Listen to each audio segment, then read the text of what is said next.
Amigos, estamos ni más ni menos que en una entrevista exclusiva con Henry de Boston Manor, or should I say Boston Manor? Yeah, that sounds right. Yeah. That sounds about. It's better, right? To embody the British and the. I don't know about that. I think you should embody the Mexican for sure, dude. It's I like how you said it the first time as well.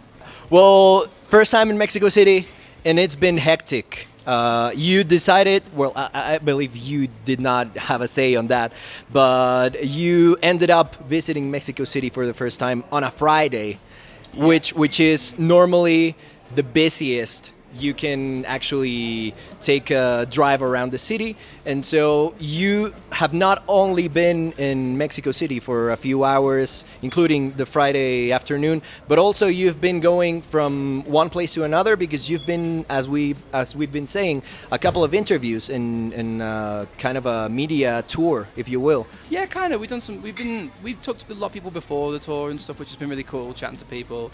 We did an interview earlier today, but really we've been traveling around eating as much food as we can. So our friend took us to this Michelin star taqueria before. Wow. We got to eat in the kitchen. They let us come into the kitchen and stuff. Incredible. We had some great food last night. I went to a different taqueria for breakfast this morning. I've been eating. Mexican food is my favorite food in the world, so I'm trying to get as much in it as I can before we leave tomorrow. So, yeah. You guys were mentioning that you don't get like the best Mexican food back home. You don't get any Mexican food back home. The Mexican food back home is like, I describe to you what a meal is, but you've never tasted it or seen it, and you just try to make it from my description. Yeah, that's what British Mexican food is like. It's terrible. We've had Tex-Mex in America, really good, but it's definitely different. Like authentic Mexican food is different. It's so delicious. Yeah. You can definitely find some authentic Mexican food in, let's say, Texas or Los Angeles, but you have to know where to look for. Yeah. So it's definitely tricky. So I'm glad that you're having a good time and you are not like suffering the traffic and everything that is going on. So are you excited? I must ask, but you already told me that you are really excited for your first visit to Latin America. We're beyond excited. We've been trying to make this happen for a bunch of years. It's quite difficult for us to, get over to so many countries and stuff. It's expensive, and very fortunate to have been offered this amazing opportunity. We've always wanted to come here, and we've had fans from here for years that have travelled to other countries to watch us play and stuff, which is very humbling. But to be here and to just go to new places and meet, there's a whole bunch of fans standing outside. What's up? Looking at me right now. That's crazy, that's, if you'd have told me when we started this band in Dan and Mike's bedroom when we were teenagers, I never would have thought we would have been here having this conversation in Mexico City. So we're very grateful and excited for the show. It's going to be a really fun one, I think. And is that something that you are actually aware of, like when you are creating something, that your music has that kind of impact and has opened so many doors for you around the world? It's something that I think about more on tour, I think. When you see people, you're like, oh, fuck, and see people's tattoos and stuff, and chat to people, and they say, you meet people who, we met at a Boston Manor show 10 years ago, and we're getting married now or something, or I met my best friend at a Boston Manor show. That's so crazy. I think when we're writing the music, it's a distraction to think about other people. What if they like this song? They might not like this, So I think when we are writing, it's like more about just kind of shutting everything else out, right?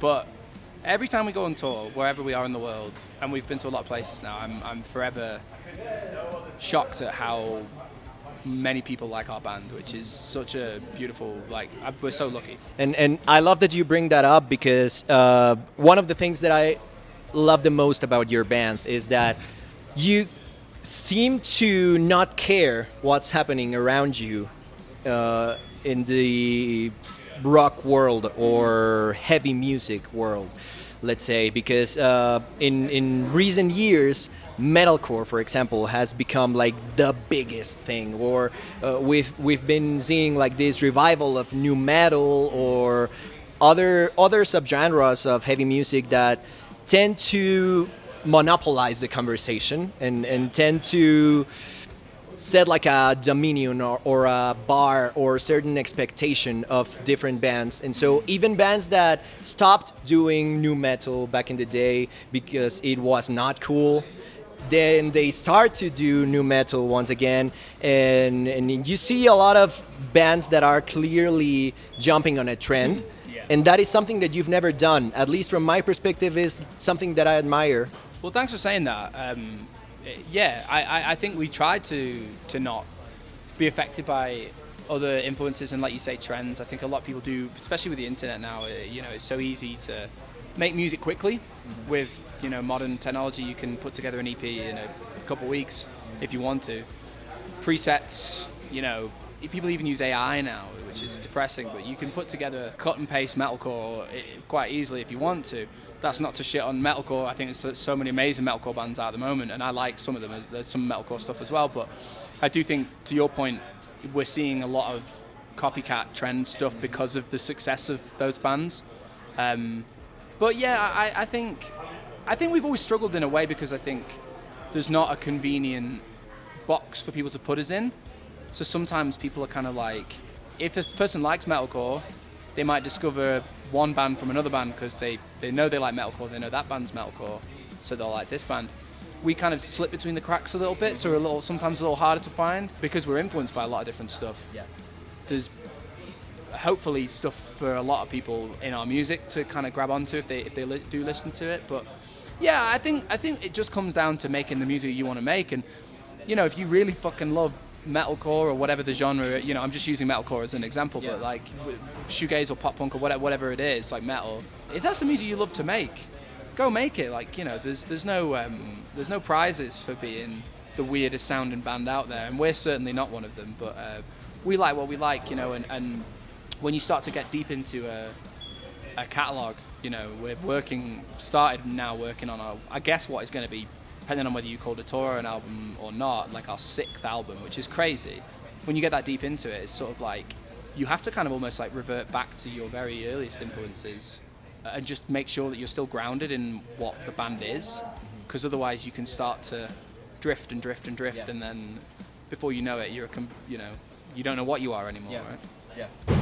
At the same time, I've found that your sound has become like way darker and way like deeper in a way, not only lyrically but also in the sound that the band has come to. And so that to me says a lot about the kind of music you want to make, because you are not trying to be heavy just for the sake of being heavy.